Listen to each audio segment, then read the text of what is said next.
Hai Smart Traders and Investor, kembali lagi bersama saya Kadek Martayasa di channel Iuk Nabung Saham.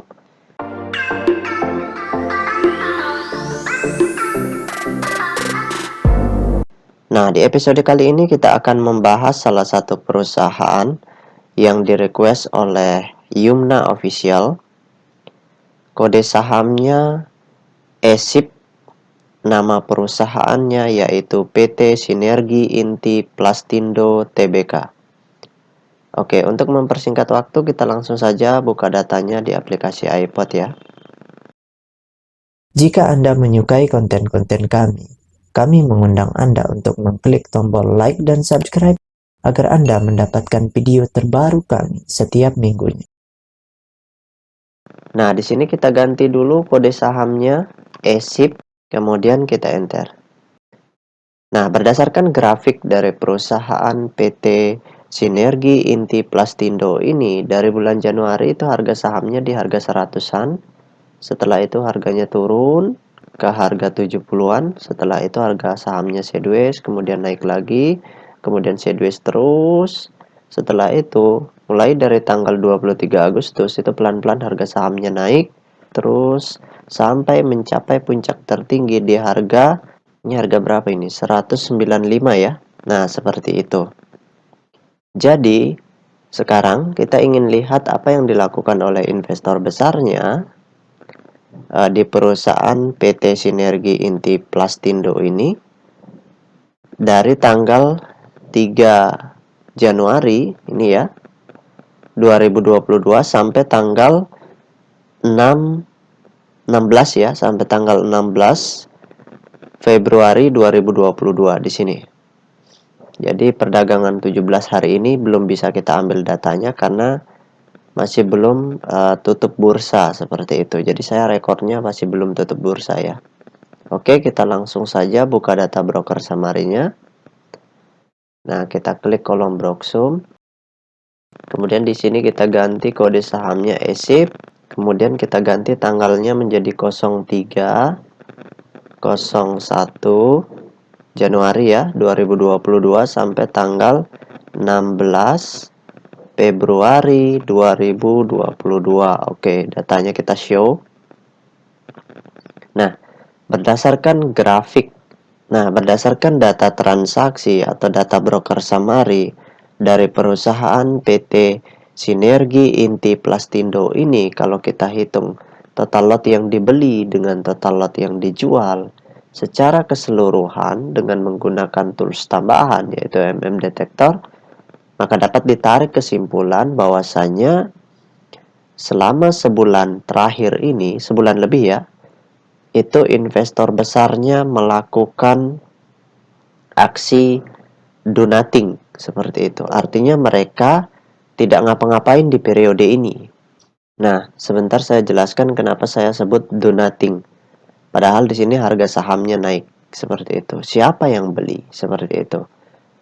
Oke, kita tutup dulu data broker summary-nya.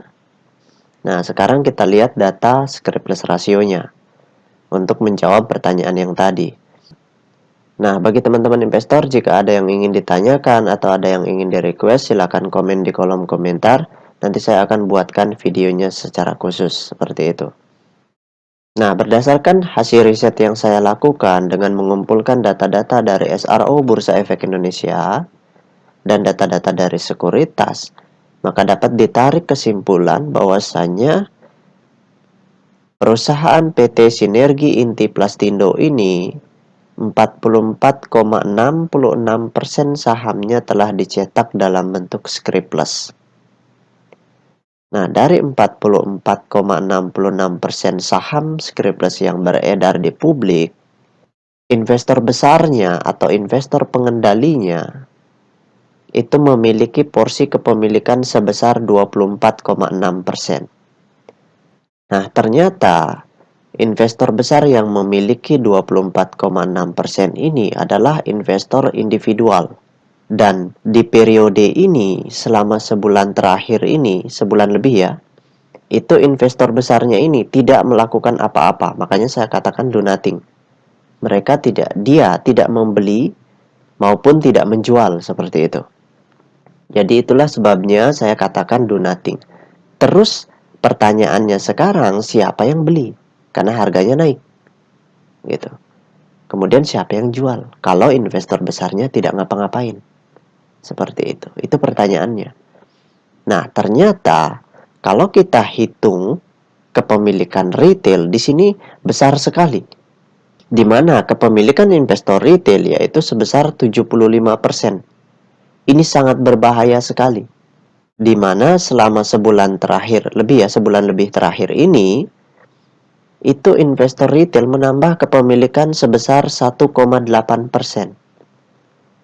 Nah, harusnya kalau perusahaan yang dikendalikan atau yang dimiliki oleh retail dalam porsi banyak, itu sangat sulit harga sahamnya naik. Seperti itu. Dan ternyata setelah dicek datanya kembali, ternyata yang beli ini memang bukan investor besarnya. Karena investor besarnya adalah investor individu dan dia tidak ngapa-ngapain. Yang beli ini adalah investor individual, ya, yang kategorinya retail, tetapi mereka memiliki porsi kepemilikan di bawah 5%, seperti itu. Jadi mereka sebenarnya bukan investor retail, tapi mereka investor semi retail, ya. Investor retail itu yang transaksi di bawah 1 M, itu transaksi yang kecil, itu investor retail. Kalau investor retail yang ada di sini, kalau yang kita sebut sebagai semi retail, itu transaksinya besar. Dan mereka bekerja sama, berkoordinasi dengan investor besarnya, supaya investor besarnya tidak jualan, seperti itu. Jadi yang gerakin ini sebenarnya, saham ini adalah investor semi retail, seperti itu. Jadi investor besarnya tidak ngapa-ngapain, seperti itu ya. Sekarang kita bahas perusahaan yang kedua, yang di-request oleh Yumna Official. Kode sahamnya kita ganti dulu di sini. Kode sahamnya BKSL. BKSL. Oke, kita enter. Nah, berdasarkan grafik, yuk kita baca dulu grafiknya. Kalau kita lihat grafik BKSL ini, itu dari bulan Januari itu sideways ya, mentok di 50, kemudian dari tanggal 16 April itu naik sampai mencapai puncak tertinggi di harga 89, tepatnya pada tanggal 19 Mei. Kemudian setelah itu turun lagi menyentuh ke 50, terus naik lagi, terus turun lagi. Sekarang dekat dengan harga 50, di kisaran harga 55-an, seperti itu. Nah, sekarang kita ingin tahu apa yang dilakukan investor besarnya selama sebulan lebih. Dari tanggal 3 Januari sampai tanggal 16 Februari, seperti itu. Oke, kita cek data broker summary-nya. Nah, di sini kita ganti kodenya BKSL. Setelah itu kita ganti tanggalnya dari tanggal 3 Januari ya, 01/2022 sampai tanggal 16 Februari 2022. Oke, kita show.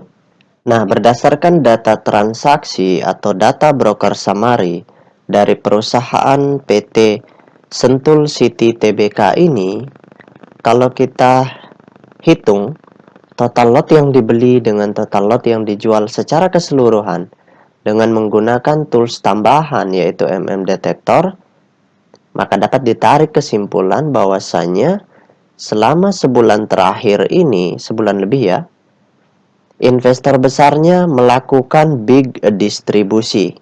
Jadi di periode ini investor semi retail ya, di sini karena investor besarnya 0%. Jadi investor semi retail di sini melakukan big distribusi. Seperti itu. Jadi kalau distribusinya terus berlanjut, dia mentok lagi ke 50 nanti. Kemudian tidur lagi panjang, setelah itu bangkit lagi. Kalau misalkan investor-investor semi retail ini ada yang mau markup harganya, seperti itu. Oke, kita tutup data broker summary-nya. Nah, sekarang kita lihat data peta kepemilikannya.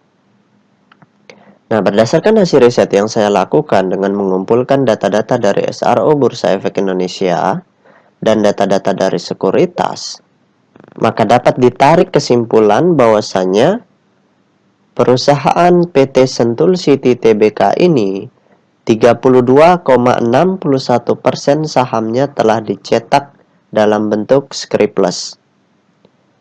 Nah, dari 32,61% saham yang beredar, kepemilikan investor besar di sini kategorinya 0%. Artinya tidak ada satupun investor yang memiliki porsi kepemilikan di atas 5%. Nah, sedangkan investor retail itu memiliki porsi kepemilikan sebesar 61,7%. Jadi tentu di sini ada investor semi retailnya atau investor-investor yang memiliki porsi kepemilikan di bawah 5% dan di atas 2%. Nah, inilah mereka lah yang bekerja sama untuk melakukan markup ini. Sehingga harga sahamnya tidak bisa naik tinggi seperti itu. Kenapa? Karena si retail itu juga punya keterbatasan dana tentunya. Dan harus berkoordinasi dengan semi retail yang lain untuk bisa memarkup harga. Kalau retail rata-rata semuanya yang memiliki saham ini adalah retail, pure retail, individual yang transaksinya di bawah 1 miliar, maka itu sangat sulit harga sahamnya naik. Bahkan bisa dikatakan mustahil harga sahamnya bisa naik, seperti itu. Nah, karena kepemilikan retail begitu besar, sebaiknya dihindari dulu perusahaan-perusahaan yang seperti ini. Kecuali misalkan BKSL ini melakukan aksi right issue. Nah, untuk mengambil porsi kepemilikan yang dimiliki retail seperti itu, dan ada investor besar baik itu lokal institusi maupun lokal individual untuk memiliki dalam porsi besar sebagai pengendali. Nah, kesimpulannya karena kepemilikan investor retail individual ya, bukan semi retail. Retail individual itu besar, maka sebaiknya dihindari dulu perusahaan seperti ini karena sekali tidur lama banget dia bisa naik. Kecuali ada aksi-aksi tertentu atau ada investor semi retail tertentu yang mengeluarkan dananya untuk markup seperti itu. Ini akan sulit sekali. Nah, kemudian yang kedua, semi retail juga di sini melakukan aksi distribusi dalam jumlah yang besar seperti itu. Nah, mungkin itu saja yang dapat saya sharingkan untuk Yumna Official. Bagi teman-teman investor, jika ada yang ingin ditanyakan atau ada yang ingin di-request, silakan komen di kolom komentar. Nanti saya akan buatkan videonya secara khusus. Baik teman-teman investor, see you next time. Salam cuan selalu.